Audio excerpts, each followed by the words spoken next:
In fact अब एक और मेहमान हमारे साथ फोन लाइन पर मौजूद हैं, मिस्टर यशवंत सिन्हा हमारे साथ हैं। सिन्हा साहब नमस्कार, स्वागत है आपका जी बिजनेस पर। सबसे पहला आपका रिएक्शन रेलवे बजट का यूनियन बजट में मर्जर, आप कैसे देखते हैं, क्या पॉजिटिव्स और नेगेटिव्स होंगे इसके? नहीं, मुझे लगता है कि ये पॉजिटिव कदम ही है और ये भी अंग्रेजों के समय की देन है जिसको बदलने में हमें 70 साल लग गए, लेकिन ये बदलाव अच्छाई के लिए होगा और इससे मुझे लगता है कि रेलवे मिनिस्ट्री को आगे काम करने में और आसानी होगी। राइट, लेकिन यशवंत जी, अब फाइनेंशियल अकाउंटेबिलिटी रेलवे की कैसे तय होगी और आने वाले समय के लिए क्या लगता है कि रेलवे का फोकस अब रिफॉर्म्स पे ज्यादा रहेगा? ज्यादा रहेगा और मैं आपको बताऊं कि बहुत सारे ऐसे मंत्रालय हैं जिसमें बहुत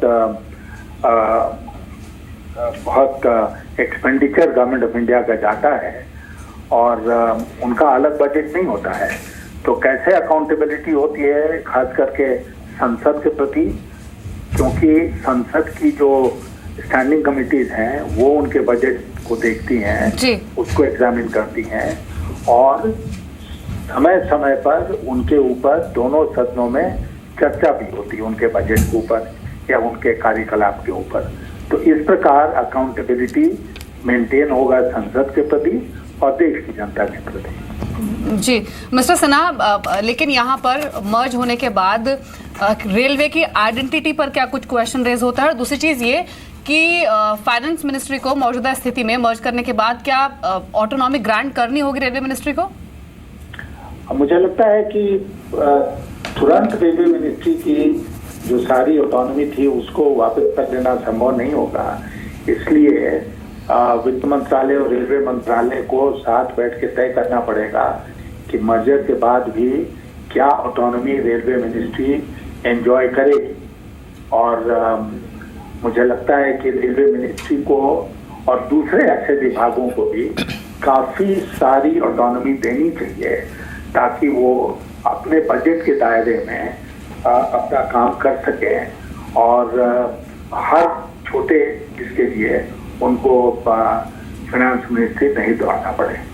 बिल्कुल मिस्टर सिन्हा, साथ ही जो प्लान्ड और नॉन प्लान्ड एक्सपेंडिचर है उसको बजट से अलग किया जा रहा है, इस पर भी कैबिनेट ने मंजूरी दे दी है। इसका इम्पैक्ट आप क्या देख रहे हैं? नहीं, देखिए, जब प्लानिंग कमीशन ही खत्म हो गई और प्लान भी खत्म हो गया तो फिर प्लान नॉन प्लान का अलग अलग दिखाने का कोई मतलब नहीं था।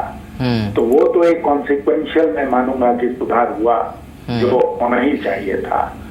और अब केवल कैपिटल और रेवेन्यू एक्सपेंडिचर बजट में रिफ्लेक्ट होगा, plan expenditure non plan expenditure अलग अलग रिफ्लेक्ट नहीं होगा क्योंकि प्लान ही नहीं है। तो प्लान एक्सपेंडिचर का क्या मतलब है? स्टेट्स को जो देना है, जो पहले प्लानिंग कमीशन के थ्रू दिया जाता था, वो अब फाइनेंस मिनिस्ट्री के थ्रू दिया जाएगा। वो दिखा देंगे उसको कि कितना दे रहे हैं कैपिटल हेड में, कितना दे रहे हैं रेवेन्यू हेड में। लेकिन उसके अलावा मिनिस्ट्रीज का जो बजट आएगा वो आप देखेंगे कि केवल कैपिटल और रेवेन्यू एक्सपेंडिचर के टर्म्स में आ रहा है, प्लान और नॉन प्लान के टर्म्स में नहीं आएगा। बिल्कुल सर, साथ ही क्योंकि शुरुआत में मोदी सरकार के कार्यकाल के पहले साल में कई लोगों को ये लग रहा था कि शायद जितने रिफॉर्म्स होने चाहिए थे उतनी रफ्तार से नहीं हो रहे हैं। सरकार ने जीएसटी पारित करा लिया, अब बजट्स को मर्ज किया जा रहा है, बजट की तारीख भी प्रीपोन की जा रही है। इसे एक बड़ी उपलब्धि माना जाए इस सरकार के लिए जहां तक रिफॉर्म्स का सवाल है, और साथ ही जो इंटरनेशनल कम्युनिटी है उसे इससे क्या मैसेज जाता है? देखिए, जीएसटी तो बड़ी उपलब्धि है और जीएसटी एक आमूल चूल परिवर्तन लाएगा इनडायरेक्ट टैक्सेस की व्यवस्था में। रेलवे बजट और का मर्जर या प्लान नॉन प्लान का डिस्टिंक्शन समाप्त करना और बजट को पहले प्रेजेंट करना, ये प्रोसीड्यूरल मैटर्स हैं। इससे ऑटोमेटिक कोई सुधार नहीं होगा जब तक इन इंस्ट्रूमेंट्स को ऐसे आने वाले दिनों में नहीं यूज किया जाए जिससे दूसरे आर्थिक सुधारों को बल मिले। बिल्कुल सर, आपने अपने पिछले जवाब में जो कहा कि कुछ और मंत्रालय जो हैं उन्हें भी ज़्यादा फाइनेंशियल ऑटोनॉमी देने की ज़रूरत है, जिससे कि बार बार उन्हें फाइनेंस मिनिस्ट्री के पास नहीं जाना पड़े। इसमें सरकार की प्राथमिकता या फिर प्रायोरिटी क्या होनी चाहिए? रेल के अलावा ऐसे कौन कौन से मंत्रालय हो सकते हैं? बिकॉज खुद प्रधानमंत्री मोदी भी इसकी वकालत करते रहे हैं even before he got elected. देखिए, बहुत सारे बड़े मंत्रालय हैं, जैसे पेट्रोलियम मिनिस्ट्री है, जैसे हाईवेज मिनिस्ट्री है, जैसे पावर मिनिस्ट्री है, जैसे कृषि मंत्रालय है। बहुत सारे मिनिस्ट्रीज हैं जिसमें कि भारत सरकार के बजट का, एक्सपेंडिचर बजट का ज्यादा बड़ा हिस्सा जाता है और उसमें खर्च करने में कभी कभी हम लोग देखते हैं कि यहाँ दिक्कत आ रही है, वहाँ दिक्कत आ रही है, क्योंकि इन सारे मंत्रालयों में अक्सर राज्यों के साथ मिलकर काम करना पड़ता है। तो उनको ज्यादा अगर हम वित्तीय शक्तियां देते हैं, ज्यादा डेलीगेशन ऑफ पावर्स होता है, तो मुझे लगता है कि अकाउंटेबिलिटी भी बेहतर होगी और वो समय पर खर्च कर भी पाएंगे।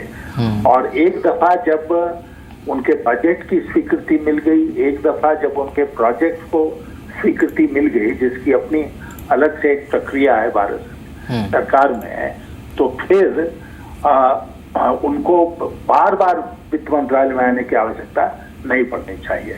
तो एक्सपेंडिचर रिफॉर्म जो है वो एक बड़ा भारी पहलू है बजट का, और इन सबके साथ मैं आशा करता हूं कि सरकार एक्सपेंडिचर रिफॉर्म में भी कदम आगे बढ़ाएगी। सर, कल जीएसटी काउंसिल की बैठक भी है। जीएसटी रेट को लेकर अभी भी जिस तरह से बातचीत चल रही है अलग अलग पक्षों के बीच में, आपका क्या मानना है? इसका आइडियल स्ट्रक्चर क्या हो सकता है? बिकॉज एक तरफ तो आरएनआर का मुद्दा है, दूसरी तरफ जो मैक्सिमम रेट होगा वो कितना होगा, इन सब को लेकर अभी कई फैसले होने बाकी हैं। तो दो चीज़ें, एक तो आइडियल स्ट्रक्चर क्या हो सकता है रेट का, और दूसरा आपको 1 अप्रैल 2017 से जीएसटी लागू होने की संभावना इस समय लग रही है, क्या ये रियलिस्टिक है? देखिए, मैं जब वित्त मंत्री था और मैंने सैंडबैग इंट्रोड्यूस किया था, तो उस समय हम लोगों ने एक साथ साथ ये भी कदम उठाया था कि 12-15 जो एक्साइज ड्यूटी के अलग अलग रेट्स थे उनको हमने 3 रेट में मर्ज किया था। एक मीन रेट था, एक मेरिट रेट था और एक डीमेरिट रेट था, और उसका रेट था 16%, 8% मेरिट रेट और 24% डीमेरिट रेट। तो मुझे लगता है कि पहला जो अंडरस्टैंडिंग होना चाहिए जीएसटी काउंसिल में वो ये होना चाहिए कि जीएसटी भी 3 रेट तक ही सीमित रहेगी। हमने देखा कहीं इधर उधर जो 4-5 रेट्स के बारे में सोच रहे हैं, उससे मुझे लगता है कि एडमिनिस्ट्रेटिव कॉम्प्लिकेशंस बढ़ेंगे। 3 रेट आइडियल है, 3 रेट होने चाहिए, और अधिकांश जो पदार्थ हैं जिनको ऊपर जीएसटी लगेगा और सर्विसेज, उसको मीन रेट में कवर करने का प्रयास होना चाहिए। तो मीन रेट सबसे महत्वपूर्ण रेट होगा। उसके बारे में ये गणित है, ये गणित है कि कैलकुलेट करना पड़ेगा कि कितना मीन रेट होना चाहिए। ये भावना की बात नहीं होगी। और उसी प्रकार जो रेट होगा, डिमेरिट रेट और मेरिट रेट, इन तीनों को मिलाकर देख लेंगे कि तीनों का रेट क्या होगा। 10, 20, 30 होगा, 10, 15, 20 होगा, क्या होगा वो गणित पर निर्भर करेगा। बिल्कुल सर, आपने खुद इस दिशा में काफ़ी काम किया था। एक जो सबसे बड़ा मुद्दा चर्चा का विषय हमेशा रहा है और ख़ुद मोदी सरकार के लिए भी बड़ी चैलेंज होगा, जीएसटी रोल आउट होने के बाद पहले 1-2 साल में महंगाई का रुख जिस तरह का रहता है, ये अक्सर किसी भी सरकार के लिए ये चिंता का विषय होता है। आपका निजी व्यू इस पर क्या है? ये कितना चिंता का विषय होगा? वाकई कितनी बढ़ेगी महंगाई इससे? मेरा निजी विचार ये है कि आवश्यक नहीं है कि महंगाई बढ़े, क्योंकि एक बात जो लोग कहते हैं महंगाई बढ़ जाएगी, वो एक बात ध्यान में नहीं रखते हैं। वो ये है कि जीएसटी में अब चाहे वो गुड्स हो या सर्विसेज हो, उनमें टैक्स के ऊपर टैक्स नहीं लगेगा। और टैक्स के ऊपर टैक्स नहीं लगेगा जो स्टेट सेल्स टैक्स है, जो सेंटर का एक्साइज है। तो ये दोनों घटने से चीजों की कीमतें कम होनी चाहिए। कुछ जो ऐसे क्षेत्र हैं जहां पर कि पहले टैक्स नहीं लगता था, उस क्षेत्र में अगर टैक्स लगता है, जीएसटी लागू होती है, तो वहां पर कुछ इजाफा होगा। लेकिन ओवरऑल चूंकि टैक्स के ऊपर टैक्स नहीं लगेगा, इसलिए मैं मानता हूं कि महंगाई का जो डर पैदा किया जा रहा है वो शायद नहीं होगा। बिल्कुल सर, आखिरी सवाल होगा आपसे। हमारे साथ दिनेश त्रिवेदी जी भी जुड़े हुए हैं, लेकिन मैं आपसे आखिरी सवाल यशवंत सिन्हा जी ये पूछना चाहूँगा कि रेलवे मिनिस्ट्री जो है ये ना सिर्फ एक मिनिस्ट्री है, इसे बाकी मंत्रालयों के साथ जोड़कर नहीं देखा जा सकता। इसकी एक अलग गरिमा है, इसकी एक अलग इंपॉर्टेंस है भारतीय परिप्रेक्ष्य में। And India moves on rails. अब क्योंकि बजट मर्ज होने जा रहा है, तो एक तो रेल मंत्री और दूसरा रेल मंत्रालय, इसका महत्व ओवरऑल पॉलिटिकल सिनारियो में अगर देखा जाए तो क्या कुछ कम हो जाएगा? क्योंकि ज़्यादातर तो गठबंधन सरकारें रहती हैं और उसमें हमेशा ये एक प्राइम पोजीशन रही है कि रेल मिनिस्ट्री किसे दी जाएगी। देखिए, सबसे बड़ी बात जो है वो ये है ध्यान में रखने वाली कि बजट मर्ज करने के बाद भी सरकार कितनी स्वायत्तता देती है रेलवे मंत्रालय को और रेलवे बोर्ड को।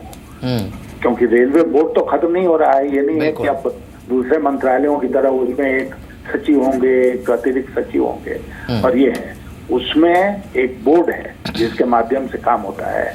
वो बोर्ड कंटिन्यू करेगा और वो बोर्ड अभी तक जितनी स्वायत्तता उसको थी, जितनी ऑटोनॉमी थी, अगर वो ऑटोनॉमी बरकरार रहती है तो रेलवे मिनिस्ट्री फिर भी हमको लगता है कि भारत सरकार के कामकाजी विभागों में, मंत्रालयों में सबसे महत्वपूर्ण मंत्रालय रेलवे मिनिस्ट्री रहेगा। लेकिन वो ऑटोनॉमी अगर कम कर दी जाती है और उसको एक सामान्य मंत्रालय की तरह ट्रीट करना शुरू कर देते हैं हम लोग, तो जाहिर है कि रेल मंत्रालय का जो महत्व था वो नहीं रहेगा जो आज के दिन था। बिल्कुल। चलिए सिन्हा जी, बहुत बहुत शुक्रिया। उम्मीद है आपसे फिर जल्दी बातचीत होगी इस मुद्दे पर, लेकिन फिलहाल बहुत बहुत शुक्रिया हमारे साथ जुड़ने के लिए इस बातचीत में, एक्सक्लूसिव बातचीत में।